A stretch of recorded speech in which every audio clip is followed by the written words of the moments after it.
কি ব্যাপার, কোথায় যাচ্ছ? ওই যে ভিটের উপর যাচ্ছি। মা এর আগে কয়টা হচ্ছে মূলার শাক বুনেছিল, তো দেখি তো কত বড় বড় হয়েছে। মূলার শাক খেতে ইচ্ছা করছে, যাই দেখি। আমি বলছি মূলার শাক হয়েছে। মা তো বলছে অনেক কদিনই লাগানো হয়ে গেছে, মনে হয় বের হয়েছে। তুমি যা দেখো গা, একটু বড় বড় হতে পারে। আমি যাই দেখি। ওর মধ্যে তো প্রচুর ঘাস। ঘাস পরিষ্কার করা হয় না তো ঠিক মতো।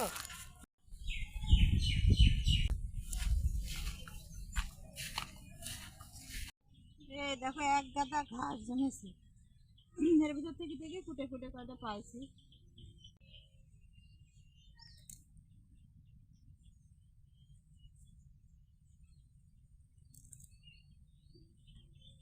এক গাদা ঘাস জমে গেছে। শাক, হুম। কুমড়োর শাক, লাউয়ের শাক, তার মধ্যে মূলার শাক, তার সাথে ঘাসে ভরে গেছে। ওটো। বাবা, ঘাসের ভিতর থেকে বেছে বেছে কি কয়টা শাক পেয়েছি। অল্প একটু হবে, যাই এটুকুই ভেজে নিই। মূলার শাক ভাজা খেতে এত মজা লাগে। এই বছরে এই প্রথম মূলার শাক খাবো। মা তাও এই শাকের বীজ বুনেছিল বলে আমাদের টাটকা শাক খাওয়া হচ্ছে।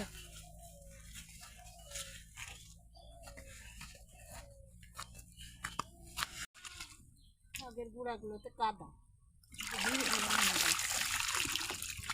শাকের গুঁড়ায় কাদা ভরে গেছে,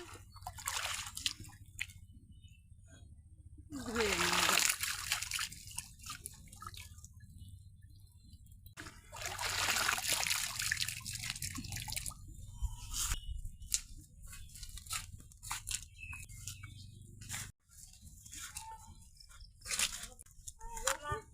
কি সুন্দর শাক করেছে, ভালো মানে শাক বুনে দিল। তাতে মুজোর শাক খাচ্ছে, হ্যাঁ শাশুড়িরা বুনিয়ে দিবে, তোমরা আরাম করে খাবা। হ্যাঁ খুব সুন্দর আসলে মা শাক তো। বলেছিল বলে কি সুন্দর হ্যাঁ, দেখছে, কচি শাক আশপাশে হয়েছে। খুব সুন্দর শাক জন্মাইছে, আর খাচ্ছে তো ভালোই। আসলে মা না থাকলে এগুলো কে করবে বাইরে। আর বিশাল দেখলাম, বিশাল একটা ওই লাগে ই দেবে ইলিশ মাছ করতেছে, দেখালাম দেখি এলাম। খাইন মাছ তো খুব ঢোকের মাছ। হ্যাঁ, হ্যাঁ মাছটা সাদা ধপ দেবে দেখলাম। এটা কোথায় যাচ্ছে? তোমরা সেদিন দেখছো আমরা খাইছি। হ্যাঁ দোয়া করতে যদি আমরা কিনতে কাটতে পারিনি, বোমা তোমরা মেঘা মারতে বরাতে খাচ্ছে।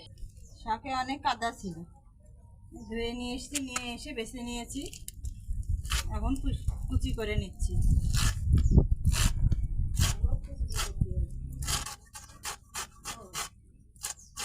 মূলার শাক বেশি বেশি বেশি করে কুচি করতে হবে। যত কুচি হবে তত রান্না মোলাম হবে, ভালো হবে। এই জন্য যত দূর পারা যায় কুচি করে দিতে হবে। আমার এই যে প্রায় শাকগুলো কাটা হয়ে যাচ্ছে। কাটার পরে আমি কিভাবে রান্না করি, মূলার শাকটা ভাজি করি, সেটা আপনাদের দেখাবো। আসলে এই বছরে হচ্ছে প্রথম মূলার শাক খাচ্ছি। তো আমার শাশুড়ি যদি না বুনতো, তা হচ্ছে এত টাটকা শাক আমরা এখন খেতে পারতাম না। একদম কচি টাটকা শাক। তো আমি কীভাবে রান্না করি আপনাদের দেখাবো, আপনারা আমার সাথেই থাকুন। আমি হচ্ছে শাক ভাজি করবো, মূলার শাকটা ভেজে নেব, সেজন্যে রসুনটা সেঁচে নিচ্ছি। পেয়ে দিয়েছি, আমি শাকটা একটু সিদ্ধ করে নেব, তাই পানি দিচ্ছি।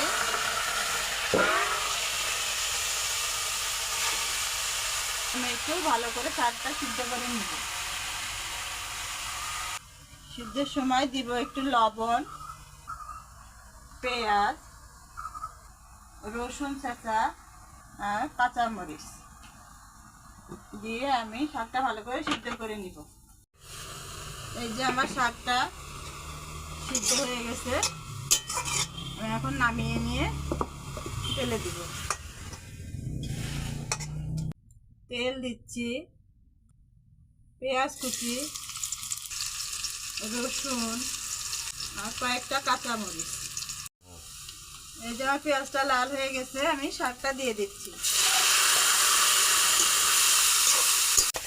আমার শাকটা ভাজা হয়ে গেছে, আমি নামিয়ে নিচ্ছি।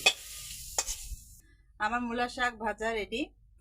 তো এইভাবে বাসায় অন্তত একবার হলেও নিজে খেয়ে দেখবেন, অনেক মজা লাগবে ভাত খেতে। তো আজকের মতো রান্না আমার এখানেই শেষ। এরপরে তো নতুন রেসিপি তৈরি করবো, সেটা আমরা দেখানোর চেষ্টা করবো। ধন্যবাদ।